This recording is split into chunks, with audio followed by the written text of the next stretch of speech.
and thank you so much for being here today. It is currently about 9:30 in the morning, and today I am going to challenge myself to read an entire book in a day. Typically, I do not read books in one sitting and complete them within the day.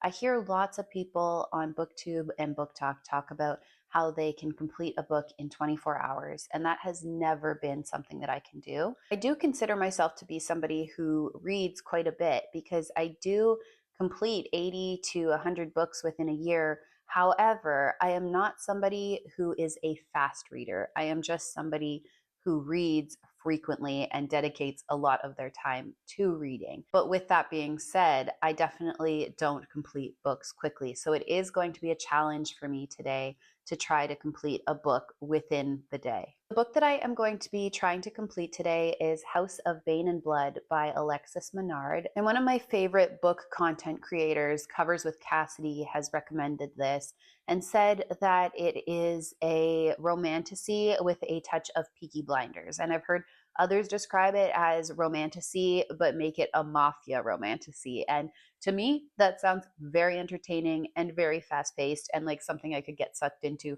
really quickly and hopefully complete within a day. I know that this book has a marriage of convenience and an enemies to lovers or reluctant allies to lovers trope. So that's something that I tend to like within my books too. I'm really hoping that this holds my attention, and I'm looking forward to trying to complete it within the day. I have my two beverages with me. I've got my coffee and my tea. So I'm all set to begin reading.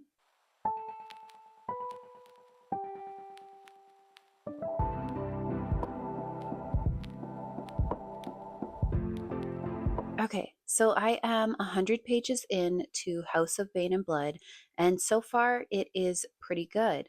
This is definitely reading like a dark mafia romance so far, and I haven't seen a ton of fantasy elements yet. However, as the book goes on, there are definitely more fantastical elements of the story being revealed. So I'm hoping that as the book goes on, the magic within this world is explained a little bit more. So far, we are following Camilla, or Mila as she prefers to go by, and her brothers have arranged a marriage for her. Rather than marrying the person that her brothers intend for her to marry, she actually chooses to marry somebody else who has offered her family a better deal that will benefit her family in a greater way. So far, she and her husband are essentially strangers and they know nothing about one another. All they really know is that their families have historically been rivals. So far, this is pretty interesting and pretty easy to get through. As I said, I am 100 pages in, and this is a 420 page book. So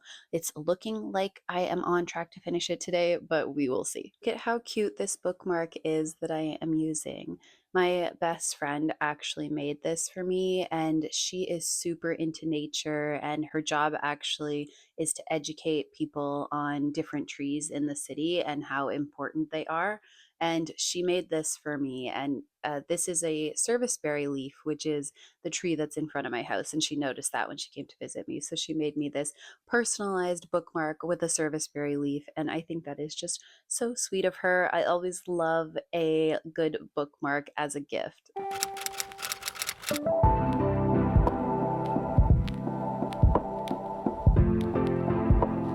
So I'm now on page 150 of the book, and it is really picking up. There's definitely some high stakes events going on that involve some dangerous situations, which I'm really enjoying. And the romance is definitely heating up as well. Nico and Camilla, the two main characters, are getting to know one another more, and the magic in the world is starting to make more sense to me. Nico's family controls different elements, so he can control air, and his cousins can control water and fire and different elements like that. And our main character, Camilla, doesn't have any powers that we know of. So it's been interesting to learn a little bit more about the magic in the world. But I am going to take a little break from reading and go to HomeSense because I need to pick up some throw pillows. And of course, I'm going to check out their book section while I'm there. I have noticed that lately they've actually had a really good selection of books. So maybe I can find something something. We'll see. It's usually hit or miss, but I do need to pick up some throw pillows for both my couch in the basement and my couch downstairs, because if you're somebody who has animals, you may know that things just don't always last when you have dogs and cats that lie on your pillows and stuff. So it's time for us to replace those. So I'm going to head out to HomeSense and just take a little break.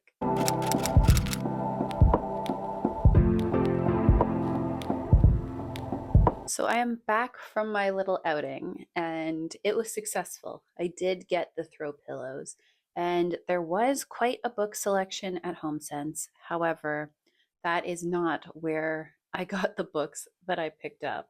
I should have known better than to go to HomeSense and think that I could avoid the indigo that is right next to it, but I did not have the willpower to do that. So I have ended up with two new books. They are The Mime Order, which is the second book in the Bone Season series, and Among the Burning Flowers, which is part of Samantha Shannon's Priory of the Orange Tree series. And this is actually a signed edition, which is pretty cool. The same person who recommended House of Blood and Bane, Cassidy, also convinced me to read The Bone Season. And then I loved the first book so much that I also decided I'm going to read the Priory of the Orange Tree series as well. So that is why I picked these up. So now that I have wasted a significant amount of time at the bookstore and HomeSense, it's time for me to get back to reading because I am not even halfway through the book. I'm about 50 pages away from being halfway through, and it is like 3 in the afternoon almost now. So I need to get back to reading.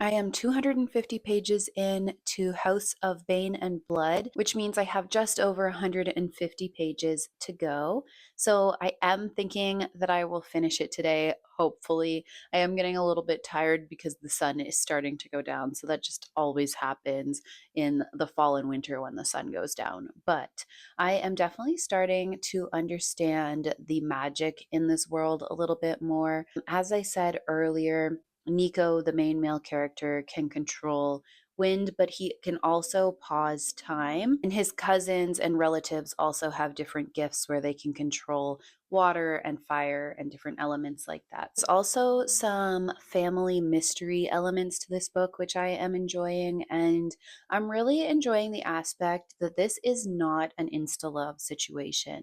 I find with a lot of mafia type romances and dark romance, it can be a little bit insta love, but so far I'm this far in and their relationship has just been developing as it goes along. Personally, I really love that in a book where it takes a little bit for the relationship to develop, because then when the main characters do get together, I am that much more invested in their relationship. So far, this book has been incredibly entertaining. I haven't been bored at any point during it, and there has continuously been something interesting going on with the plot. I think even though I am understanding the magic in the world a little bit more, I would still like a little bit more world building, but that's just a personal preference. I think that this is more of a romance heavy romantasy, but it's also a very unique in the sense that I haven't read any romantasy ever that's anything like this. So I'm definitely really enjoying the uniqueness of this story. I have about 160 pages to go, so I am going to try to finish this.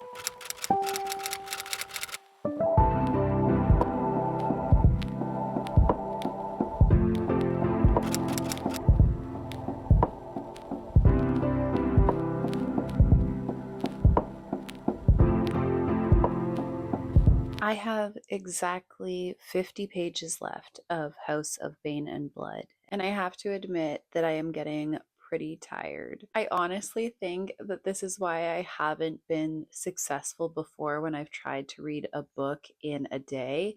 I get exhausted so quickly. Once it hits 9 p.m., I'm pretty much ready for bed. And that's another thing. At the beginning of this video, I said that I have a hard time understanding people who can finish a book in 24 hours because I've never been able to do that. And likewise, I have a hard time understanding how people stay up so late to read because at a certain point, I just get so tired that I'm not processing the information anymore. But I will say that this so far has a very intense ending to it, and it is shaping up to be a very good last 50 pages. So I am excited to finish this because it will be probably my first time ever finishing a book in one day. So I feel like I'll be like proud of myself once it's done. But so far, this is really great. I do have to say that I am really enjoying both the romance and the two main characters in this. I really like the romance because there isn't a lot of miscommunication trope, and I find in a lot of romantasy books and just romance books in general, there is a lot of miscommunication. And I really don't like when a book relies on that, but this isn't doing that. So it's also a bit of a slow burn, which I can appreciate.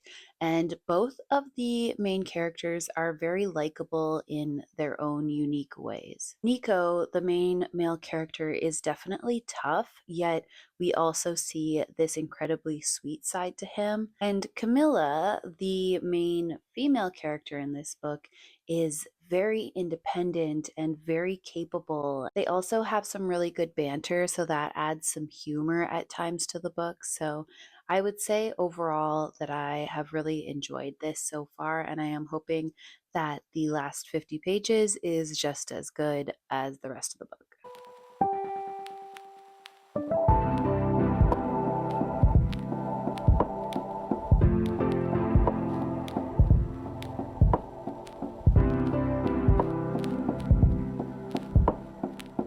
I have done it. I have completed an entire book in a day, and I definitely feel accomplished, but I also definitely am feeling tired right now.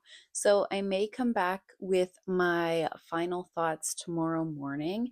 However, initially, upon finishing it, I am going to say that this was a really fun, fast paced book. I thought it was a really unique story, and I loved that it combined mafia romance elements with fantasy elements. I think that this is a 4 out of 5 stars for me. It was a really fun time. However, it just wasn't a 5 star, but I really, really did enjoy this. And I'm super excited that I was able to finish it within a day. And I think of all the books I could have picked to try to read within a day, this one was the absolute perfect one to do that because it is so entertaining and fast paced.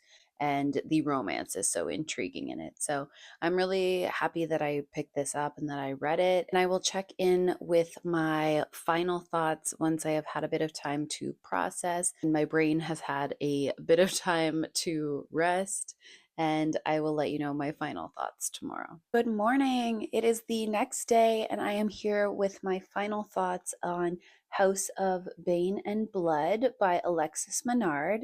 And I have to say that this was a lot of fun. This book was super fast paced and entertaining. There was constantly something going on in this book, and that made it really easy for me to fly through and finish within a day. Of all of the books that I could have picked to challenge myself to read in one day, this was the perfect book because the plot was so fast paced and entertaining. I also thought that this book had really great characters. The main character, Camilla, is so strong willed, which really leads to some funny situations in the book. And the main male character, Nico, comes across as very tough, but we also get to see a softer side to him. I really enjoyed the romance between Camilla and Nico in this book because it was a bit of a slow burn.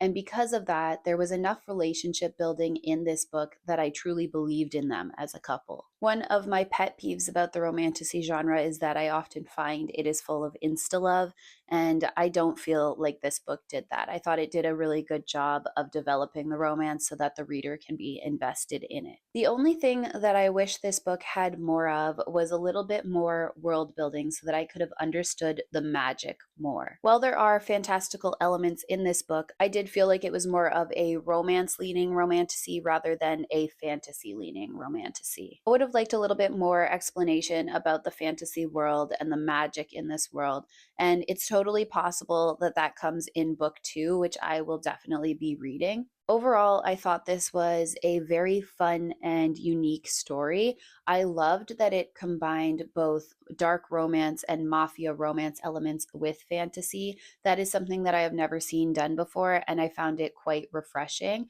when the romantasy genre can be quite repetitive at times. I think that if you are a fan of the romantasy genre, especially romantasy that is heavier on the romance rather than the fantasy, then you would enjoy this. I also think that this would be a great place to start if you are a dark romance or mafia romance reader who wants to get into the fantasy genre. I think that this would be a great place for you to start because the fantasy elements are quite basic and easy to understand in this book. I ended up rating this a 4 out of 5 stars because I did feel like it was such a good time and such an easy book to get through. But I do wish that there was a little bit more world building so that I could have understood the magic in this world a little bit more. So I am hoping to see that in book 2. I'm really glad that I picked this up and I had such a fun time with it, and it was the perfect book to read within a day. I'm honestly pleasantly surprised that I was able to complete this challenge and finish a book within the day. I'm really thankful that this was the one I chose because it was so easy to get through. So those are my final thoughts on House of Bane and Blood. If there's any other book that you'd like to see me try to read within a day, let me know and I will accept your challenge and try to do it. But thank you so much for being here today and watching this video, especially if you have made it this far. I will see you in my next video again soon. Bye.